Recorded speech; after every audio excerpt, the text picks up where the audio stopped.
అన్న నమస్తే అన్న, మీ పేరు? నమస్తే, అనంత్ రెడ్డి నా పేరు. అన్న retired employee, Hyderabad central university.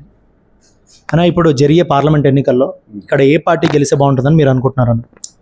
Mostly నేను ఎందుకంటే ఇదివరకు వాళ్ళు 10 years నుంచి బీజేపీ వాళ్ళు చేసారు అనుకున్నంత మన సౌత్ సైడ్ పర్టికులర్గా తెలంగాణకు చాలా నష్టం జరిగింది బీజేపీ వాళ్ళ దిక్కులు. కాబట్టి ఇక కాంగ్రెస్కి ఎట్లుందంటే కాంగ్రెస్ కూడా అది ఇండియా కూటమి పెట్టింది. అది ఎంతవరకు కొన్ని పార్టీలు రీజనల్ పార్టీలు అన్నీ కంబైన్డ్గా కలిసి ఇండియా కూటమి పెట్టారు. కాబట్టి ఆ ఇండియా కూటమి కూడా కొన్ని ఇటువాటు ఉన్నాయి. కానీ ఈసారి పబ్లిక్ తీర్పు ఏముందంటే ఇవి ఆల్టర్నేటివ్గా నెక్స్ట్ రావాలని చూస్తున్నారు ఇండియా కూటమి గురించి.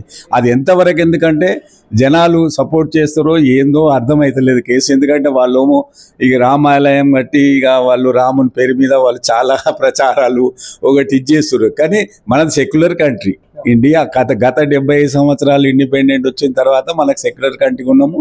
అందరు కలిసిమెలిసి అన్ని మతాల వారు అన్ని కులాల వారు కలిసిపోతున్నాం. కాబట్టి ఇక్కడ అటువంటి భేదాలు లేరు. వీళ్ళు కొద్దిగా సృష్టిస్తారు కాబట్టి అది ఎక్కువ అంతా వాళ్ళు ప్రచారం చేయొద్దు. కొన్ని పనులు చేయొచ్చు, సెంటర్లో చేసిండు ఆయన. మార్పు అనేది ప్రతి ఒక్కరు కోరుకుంటాడు. ఫర్ ఎగ్జాంపుల్ మన తెలంగాణకు మన 10 years కేసీఆర్ గారు ఉన్నారండి.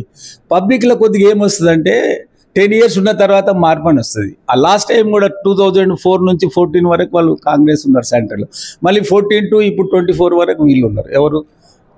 బీజేపీ ఉన్నది. కాబట్టి మార్పు అనేది జనాలు ఏం చేస్తారు, వీళ్ళు చూస్తాం కదా మళ్ళీ వీళ్ళు ఎట్లుంటారు అనే చేంజెస్ వస్తాయి. కొన్ని పర్మనెంట్ స్ట్రక్చర్గా, కొన్ని ఏమైందంటే వాళ్ళు ఇంటర్నేషనల్ లెవెల్లో కొన్ని తీసుకుంటారు. ఏది వీళ్ళు ఆలోచన చేసి ఇండియా లెవెల్ ఏముంది, మన ఇండియా లెవెల్లో మనకు ప్రాంతీయ పార్టీలు ఎక్కువైపోయినాయి. ఈ కాంగ్రెస్ కొద్దిగా వీక్ అయిందండి, సెంట్రల్ లేదు. ఎట్లా వీక్ అయిందంటే ప్రాంతీయ పార్టీలు ఇప్పుడు యూపీ కానీ, మీరు చెన్నై కానివ్వండి, మన తెలంగాణ ఆంధ్రప్రదేశ్ కానివ్వండి, కేరళ కానివ్వండి, కర్ణాటకలు కూడా కానివ్వండి, మిగతా రాష్ట్రాలలో కొద్దిగా కాంగ్రెస్ ఉన్న. కానీ ఈ రీజనల్ పార్టీ దిక్కెళ్ళి ఇప్పుడు బెంగాల్ కానివ్వండి, ఇలాంటి అన్ని పార్టీలలో రీజనల్ పార్టీ ఐకంలో ఒరిస్సా కానివ్వండి, ఇవన్నీ ఏమవుతున్నాయి, ఈ సెంట్రల్లో కాంగ్రెస్కు కరెక్ట్ సాగిన నాయకుడు ఒకటి. దాంట్లో వీక్నెస్ ఏమైంది, వీళ్ళు చాలా మిస్టేక్ కాంగ్రెస్ పార్టీ. నేను అది చెప్పదలుచుకునేది ఏంటంటే ఎప్పుడైతే 2004లో కాంగ్రెస్ విన్ అయిన తర్వాత మన్మోహన్ సింగ్ 5 years రాజకీయం అక్కడ ప్రైమ్ మినిస్టర్గా పనిచేసిన తర్వాత మళ్ళీ సెకండ్ టైం 2009లో మళ్ళీ కాంగ్రెస్ రూలింగ్ మళ్ళీ వచ్చింది. అప్పుడు ఇమ్మీడియట్లీ రాహుల్ గాంధీ గారు తీసుకొని టేకప్ చేసి పబ్లిక్లో కొద్దిగా ఇది ఉంటుండే. అది లేదు, నమ్మకం పోయింది, విశ్వాసం అనేది ఎట్లా పోయిందంటే ఈయన రూలింగే చేస్తలేడు. దానికి రూలింగ్ అంటే ఏమవుతుంది, వాళ్ళు ఆయన ఎప్పుడు బయట ఉండి నువ్వు ఇతరుల మీద పెడుతున్నాడు. పార్టీ ప్రెసిడెంట్ ఉంటే తీసుకోడు. ఒక మొదటి నుంచి గాంధీ ఫ్యామిలీ వస్తుంటండి, నెహ్రూ నుంచి, ఇందిరాగాంధీ నుంచి, రాజీవ్ గాంధీ వరకు వచ్చారు. సోనియా గాంధీ బయటి వ్యక్తి, ఇటలీ వ్యక్తి అని ఆమెను పక్కకు పెట్టారు. ఆమె కూడా తీసుకోలేదు. ఆమె కూడా మంచి నాయకురాలు, మంచి తెలివిన్న వ్యక్తి, మంచి ఆ 10 years కూడా ట్రాక్ కిందకి తెచ్చింది. ఏది కాంగ్రెస్ పీరియడ్లో మంచి జరిగినాయి. కానీ ఇప్పుడు పరిస్థితి ఏముందంటే మనకు ఏది ఇప్పుడు మీరు బీజేపీది టఫే ఉన్నది. అంత ఈజీగా అయితే నేను అనుకోవట్లేదు. వాళ్ళు 400, 300 అంటారు. ఇక మనం చెప్పలేమండి. ప్రజల నార్త్ ఇండియాలో ఎట్లా ఉందో మనకు తెలియదు. కొద్దిగా సౌత్లో అయితే రావండి వాళ్ళకి సీట్లు. మ్యాక్సిమము నేను అనుకున్నాను 10-15, 20 సీట్లు కూడా వస్తే ఎక్కువనే. ఎక్కడ మన సౌత్లో ఇప్పుడు ఎక్కడ 39 మనకు తమిళనాడులో ఉన్నాయి. ఇప్పుడు మన 42 మన ఏపీ తెలంగాణలో ఉంటాయి. మళ్ళీ తర్వాత కేరళలో ఒక 20 సీట్లు ఉన్నాయి. మళ్ళీ కర్ణాటకలో ఒక 28 సీట్లు ఉన్నాయి. ఈ 4 స్టేట్లలో చూస్తే కూడా 100-150 ఉన్నాయి. అందులో 50 కూడా అంటే అలయన్స్ వీళ్ళు సపోర్ట్ వాళ్ళు ఇండియా కూటమిలో ఉన్నందుకు వాళ్ళు గిట్ట పెట్టుకుంటే తప్పనిసరి కొంత మెజార్టీ నేను అనుకుంటున్నా రావచ్చు. 100 సీట్లని, మినిమం 100 సీట్లని గ్యారెంటీ వస్తాయి, అట్లేం లేదు. కానీ మళ్ళీ అక్కడ వేరే అదర్ స్టేట్స్లలో ఎట్లుందో మనకు తెలియదు. ఇప్పుడు యూపీ, బీహార్ కానీ, బెంగాల్ కానీ, అంటే ఢిల్లీలో కూడా ఈ మధ్యన లిక్కర్ స్కీమ్ అవి పాపం ఆయన కూడా బదలాం అయిపోయాడు. అక్కడ ఒట్టిగా అది ఎంతవరకు వీళ్ళు అవుతుంది కాదనేది మనకు తెలియదు కదా. ఇప్పుడు నిజంగా ఉన్నారా లేరా అది ఆ కోర్టు కేసులో అయ్యేది ఎప్పుడో తెలియదు. అప్పుడు కొద్దిగా జనాలు టఫ్ అయితే ఉంటుందండి నేను అనుకుంటున్నాను. మళ్ళీ ఆల్మోస్ట్ లాస్ట్కి వస్తే ఇక్కడ ఈ వీళ్ళని ప్రాంతీయ పార్టీలను కలుపుకొని కొద్దిగా పవర్లు ఉన్నాడు. కాబట్టి దాని గవర్నమెంట్లో మోదీ గారు ఇవన్నీ వాడుకుంటుండండి. ఏది వాడుకుంటుండే, ఈసీ కాడికి వెళ్ళి ఈడీను అంటే కోర్టులను కూడా వాడుకుంటుండండి. ఇక ఒక రూమ్ కడితే 4 పిల్లర్లు కావాలంటే 4 ఏదైతే ఇంపార్టెంట్ ఇండియాకు ఉంటారో సపోర్టర్స్, అంటే ప్రజలకు కాకుండా గవర్నమెంట్ కాకుండా ప్రజలకు కాకుండా న్యాయబద్ధంగా నడిపిస్తారో ఈ 4 వాడుకుంటుండే ఆయన. సిబిఐ అనండి, ఈడీ అనండి, కోర్టు ఈసీ అనండి, మళ్ళీ సుప్రీంకోర్టు అనండి. ఇక చట్టాలు ఎక్కడి ఎంతమంది ఉంటే ఏమవుతుంది, ఏదో పార్టీలో చేరంగానే వాళ్ళకు కేసులన్నీ మాఫీ. మన ఎగ్జాంపుల్ చూస్తున్నాం, మన దగ్గర కూడా జరిగినాయి. ఇక కాబట్టి దాన్ని వాళ్ళ పార్టీలకు పోగానే ఇమీడియట్లీ వాళ్ళ కేసులు ఉండే వాడు ఫ్రెష్ ఒక వీడియో వచ్చింది, వాడు బురదలో మునిగిపోయేసరికల్లా వాళ్ళ బీజేపీల కండవ కప్పుకోసరికి వాడు ఫ్రెష్ అవుతాడు, వాటర్ పడి నీళ్ళు క్లీన్ చేస్తారు వాళ్ళు. అంటే పరిస్థితి ఎట్లుంది సార్, నేను చెప్తున్నా నాకు, ఎందుకంటే నేను గత 67 నుంచి నేను ఎలక్షన్లో తిరుగుతా. 67 నుంచి నాకు బాగుంది, కాంగ్రెస్ వ్యక్తిని ఉండే. తర్వాత ఇప్పుడు తెలంగాణ కొద్దిగా అన్యాయం జరుగుతున్నాయి కాబట్టి మేము అప్పుడు 2001 నుంచి కేసీఆర్కి ఫుల్ సపోర్ట్. మా స్టూడెంట్స్కి నేను బాగా ఇది చేస్తుంటే హైదరాబాద్ సెంట్రల్ యూనివర్సిటీలో నేను 2-3 గంటలు కేసీఆర్ తోటిలో కూర్చొని డిస్కషన్ చేసిన, 2 సార్లు చేసినాం. అప్పుడు తెలంగాణకు బాగా ఇది చేసినాం, మాకు రాష్ట్రం వచ్చింది. నిజంగా చెప్పాలంటే తెలంగాణ ఇండియాలో నంబర్ 1 స్టేట్ అండి, మంచి పని చేసిండు. కానీ ఇక ఉంటాయండి స్కీములు ఉంటాయి, ప్రతి ఒక్కరు మాట్లాడతారు స్కీముల మీద, దాని మీద, అది ఇది ప్రతి ఒక్కరు అట్లనండి. తిననోడు లేక రాజకీయాలు ఇప్పుడు ఎవరు నిజంగా నీతిగా నడుస్తలేవు, పైసల మీద నడుస్తుంది. జనాలకు కూడా పైసలు అలవాటు చేసిర్రు రాజకీయాలు. కాబట్టి ఇప్పుడు ఏమైనా డబ్బులు ఎక్కువయ్యేసరికి వాళ్ళు రాజకీయాలలో పోతారు. ఇప్పుడు ఏ ముక్కు ముఖం లేని వాళ్ళకు, రియల్ ఎస్టేట్ చేసే వాళ్ళకు సీట్లు ఇస్తున్నారండి. ఎక్కడ ప్రజాస్వామ్యం ఉంది, ఎక్కడ మంచి ఉన్నారు, ఎక్కడ చదువుకున్నారు? అంటే పరిస్థితులు ఎట్లయిపోయినాయి అంటే ఈ అన్ని పార్టీలు, నేను ఒక పార్టీని అంటలేను, ఇప్పుడు అందులో కూడా టీఆర్ఎస్లో ఉన్నా, బీజేపీలో ఉన్నా, మనం కాంగ్రెస్లో కూడా అంతే. కానీ ఒకటి ఈ మధ్యన ఇప్పుడు కాంగ్రెస్ గెలిచిందండి, సంతోషం, హ్యాపీ. వీళ్ళు 10 ఏళ్ళు పోయిండ్రు, కూర్చుని పెట్టారు, వాళ్ళకు కూడా ఎక్స్పీరియన్స్ వస్తుంది.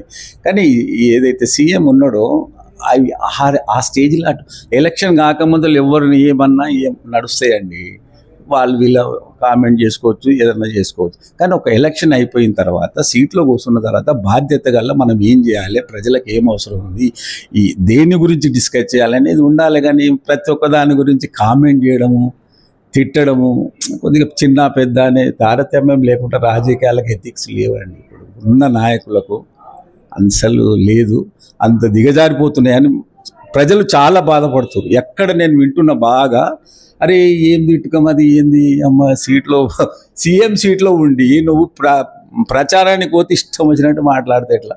కొద్దిగా నోరు కూడా వదిలి పెట్టుకోవాలి. ఆ సీట్లో ఉన్న వాళ్ళు ఎవరు, రేపు కేసీఆర్ కానివ్వండి, ఈయన రేవంత్ రెడ్డి కానివ్వండి, ఇంకే వ్యక్తి అన్న కానివ్వండి, రేపు పొద్దున బీజేపీలో వస్తారు వాళ్ళు కూడా కానివ్వండి, కానీ ఒక బాధ్యత అనేది ఉండాలి. ఇక రకరకాల కామెంట్స్ వస్తాయి సార్. నేను అనుకుంటున్నా ఏంటంటే తెలంగాణలో మొన్న జరిగింది సరే సంతోషం, ఒక 5 ఏళ్ళు వాళ్ళు ఉండాలని. వాడు నిన్న కేసీఆర్ 3 గంటలు 4 గంటలు ఆయన టీవీ అనేది నేను చూసిన, 1 గంటన్నర చూసిన, మంచిగానే రిప్లై ఇచ్చిండు. రాష్ట్రం అభివృద్ధి చెందింది, ఒక లెవెల్కి వచ్చింది, ఇండియాలో నంబర్ 1 స్టేట్స్కి తెచ్చిండు. గ్రీనరీ విషయంలోనూ, నువ్వు చిల్డ్రన్స్ ఎడ్యుకేషన్ విషయంలోనండి, మన సాఫ్ట్వేర్ విషయంలోనండి, అన్నిట్లలో అభివృద్ధి చెందిందండి. నేను అనేది ఎందుకంటే ఇప్పుడు సెంట్రల్లో మా ఎలక్షన్ కాబట్టి వీళ్ళు ఒకవేళ సీట్లు వస్తే రాకపోతే ఆడ పెద్ద యూస్ఫుల్ అని కాదు, కానీ ఆల్టర్నేటివ్గా నన్ను అడిగితే సెంట్రల్లో కాంగ్రెస్ రావడమే మనకు మంచి అభిప్రాయం అని నా యొక్క అభిప్రాయం అండి. ఎందుకు అభిప్రాయం అంటే అందరినీ కలుపుకొని పోయి మనకు అన్ని రాష్ట్రాలను ఒక ఈక్వల్గా చూసేటటువంటి పార్టీ నేషనల్ లెవెల్లో కాంగ్రెసేనండి. వీళ్ళు అట్లా లేదు. బీజేపీ ఏమైపోయిందంటే ఇక మీరు చూస్తున్నారు, మంచి మెజార్టీ ఉన్నట్టు కూడా గవర్నమెంట్ను పడగొడుతున్నారు. మహారాష్ట్ర ఏమైంది అంతే. రేపు పొద్దున మీరు ఇది కూడా తెలంగాణ ఏమైందో ఆయన కేసీఆర్ నిన్ను చెప్తున్నాడు అంటే నేను ఒక మన స్టేట్మెంట్ చూస్తే కూడా కరెక్ట్ అనిపిస్తుంది. రేపు జూలైలో ఏదో ఉందంట కోర్టు కేసు, అది ఏమవుతుందేమో, వాడు పోతే మళ్ళా ఓకే చేసేస్తాడు. అంటే మీరు అట్లా చెప్తున్నలే, నీకు పరిస్థితులు అట్లా ఉన్నాయండి. కానీ ప్రస్తుతం అయితే మళ్ళా ప్రజలలో 4 నెలల నుంచి వీళ్ళు చేసినటువంటి అంత సంతృప్తిగా లేరు. దానికి కొద్దిగా ప్రజలు వ్యతిరేకం అయిపోయిండ్రు. మనం టాక్స్ అక్కడక్కడ వింటున్నాం, చేస్తున్నాం. కొద్ది పవర్ కూడా అప్పుడప్పుడు కట్ అవుతుంది. వాస్తవం అనేది ప్లానింగ్ అనేది ఉండాలి. వాళ్ళు ప్లానింగ్ తోటి పని చేయాలి, విజన్ అనేది కూడా పెట్టుకోవాలి. విజన్ నుంచే మనం ముందుకు వెళ్ళగలుగుతాము. ఇక న్యూ జనరేషన్కి ఇప్పుడు అంత ఏం తెలియదు. వీళ్ళు మనకు ఓల్డ్ ఇది కాబట్టి ఇప్పుడు అంత జాబ్స్ చేసుకుంటే వాళ్ళకి అంత ఇప్పుడు అభివృద్ధి అనేది హైదరాబాద్లో కనపడ్డది కాబట్టి ఇక్కడ అన్ని సీట్లు వచ్చినాయి. అదే డిస్టిక్లలో కొద్దిగా స్టూడెంట్స్కు ఇది చేసిండు. ఈయన కేసీఆర్ బాగానే చేసిండండి, జాబ్లు ఇచ్చిండు, మ్యాక్సిమం చేసిండు. ఎంతవరకు చేయాలో అంతవరకు, రిక్వైర్మెంట్ ఎంత ఉంటే అంత పెడతాడు, కానీ లేట్ జాబ్లు ఎడికెళ్ళి తెచ్చిస్తాడు. అంటే చెప్తున్నా వీళ్ళు ఏదో వాగ్దానాలు, కొన్ని వాగ్దానాలు కూడా ఏ పార్టీ అయినా, కొన్ని టీఆర్ఎస్ అయినా కాంగ్రెస్ అయినా కూడా వాగ్దానాలు ఎక్కువ చేయొద్దండి. ప్రజలకు చాలా అసహించుకుంటున్నారు.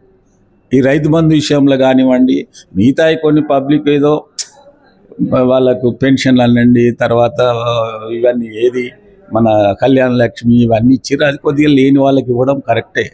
కానీ మరీ ఓవర్గా అందులో ఒకటి ఏంటంటే కేసీఆర్ మీద ఏం వ్యతిరేకత వచ్చిందంటే అందరు ల్యాండ్ లార్డ్స్కి ఇచ్చిండ్రు, అది ఇచ్చిండ్రు, ఇది ఇచ్చిండ్రు అనేది. అది కూడా నా ఒపీనియన్లో సీలింగ్ పెట్టాలండి పక్క. వీళ్ళు ఇప్పుడు ఏదో ప్లాన్ చేస్తున్నట్టు మనం సంతోషించాలి. 10 ఎకరాలకు ఎక్కువ పెట్టొద్దండి.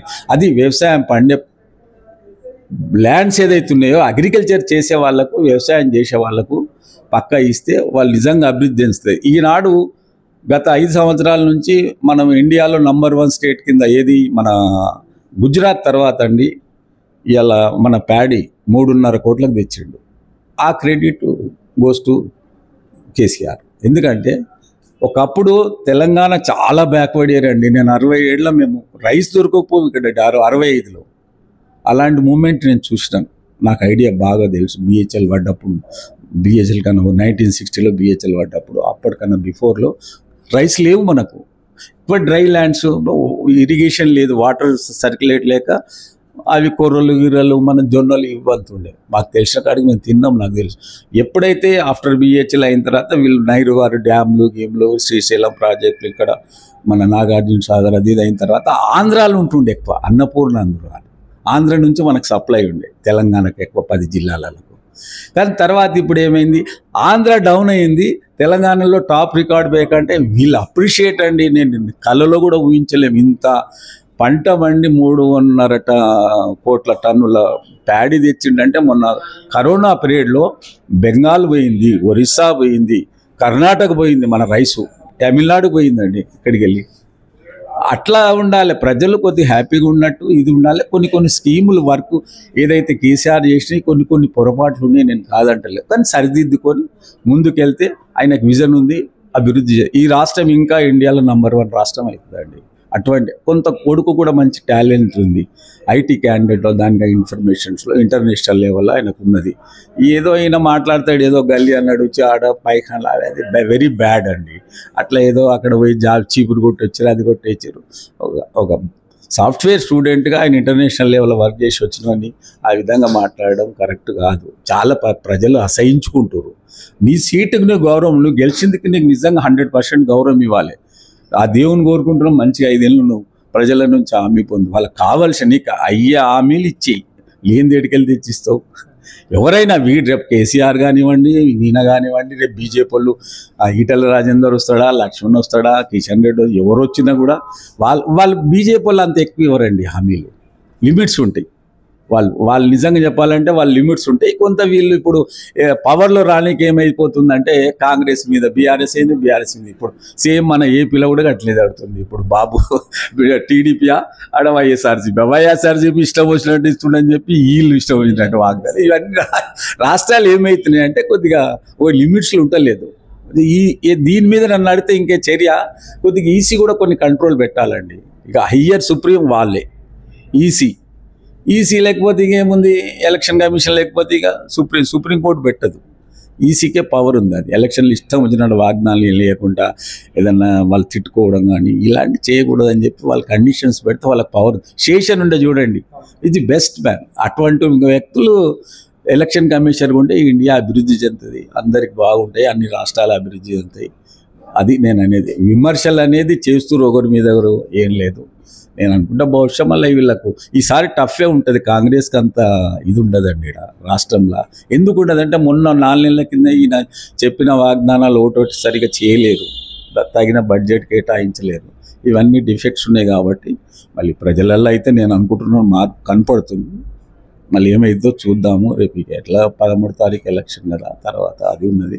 కానీ ఒకటి ఇప్పుడు కేసీఆర్ కూడా నిన్న మాట్లాడిన దానిలో కొన్ని నేను తగ్గించుకుంటాను అంటున్నాడు. అది చాలా సంతోషం, హ్యాపీ. మనకు కొన్ని లిమిట్స్ చేయాలి. నువ్వు పెన్షన్ ఇచ్చినావు, మంచిగానే ఇచ్చినావు, కళ్యాణ్ లైఫ్ ఇచ్చినావు, బాగానే ఇచ్చినావు, రైతు బంధు ఇస్తున్నావు, కానీ రైతు బంధు కొద్దిగా లిమిట్ అంటే ఒకటే అండి. 1972 యాక్ట్ ప్రకారం అప్పుడు పీవీ యాక్ట్ తెచ్చిండు కదా, ల్యాండ్ సీలింగ్ యాక్ట్ తెచ్చిండు. ఆ యాక్ట్లో ఏంటంటే 40 ఎకరాలు కుష్కి అంటే వెల్వా ఏది మామూలుగా తరికి 20-22 ఎకరాలు ఉంది, అంతవరకే వాడు సీలింగ్ ఉంది. కానీ దాంట్లో సీలింగ్ ఉంటే ఎక్కడైతే కొన్ని గుట్టలు, వాగులు, కొండలు ఉన్నాయో, పంట ఏదైతే మీకు ప్యూర్ అగ్రికల్చర్ చేసి వ్యవసాయదారుడు ఉన్నారో వాళ్ళకి ఇవ్వాలని నేను ఏ గవర్నమెంట్ వచ్చినా, ఈ గవర్నమెంట్ కానివ్వండి, ఇప్పుడు ఫర్దర్గా వచ్చే గవర్నమెంట్ అయినా కానివ్వండి, అట్లా పెడితే రాష్ట్రం అభివృద్ధి చెందుతుంది, వ్యవసాయదారులు హ్యాపీగా ఉంటారు, ఈ రాష్ట్రానికి అన్ని విధాల సపరేట్గా సమృద్ధిగా నడుస్తుంది. ఇరిగేషన్ అంటారా, ఇరిగేషన్ అనేది డ్యాములు కట్టిర్రు, కొంత కాళేశ్వరం బాగానే అయిన లెవెల్లో తీసుకున్నాడు, కానీ వీళ్ళు కొన్ని మిస్టేక్ చేస్తారు. అది అక్కడక్కడ చిన్న యాక్సిడెంట్ అండి, అది కాళేశ్వరం పెద్ద ఇది కాదు. 80-85 మేము పోయి చూసినాం ప్రాజెక్టును. కానీ అక్కడ ఏం జరిగిందంటే 2-3 అయినాయి, దాని డిఫెక్ట్ ఎక్కడో జరుగుతుంది, అవుతుంది. చాలా ప్రాజెక్టులు ఇంటర్నేషనల్ లెవెల్ అవుతాయి. కానీ అక్కడ ఏమైందంటే వీళ్ళు టాటా వాడికి ఎలాంటి వాడిని పిలిపించి వాడు ఒప్పుకున్నాడు, చూసిండి, వెరిఫై చేసిండు, ఒక 50-52 కోట్లు ఏదో అడిగండి ఇచ్చేస్తాయి.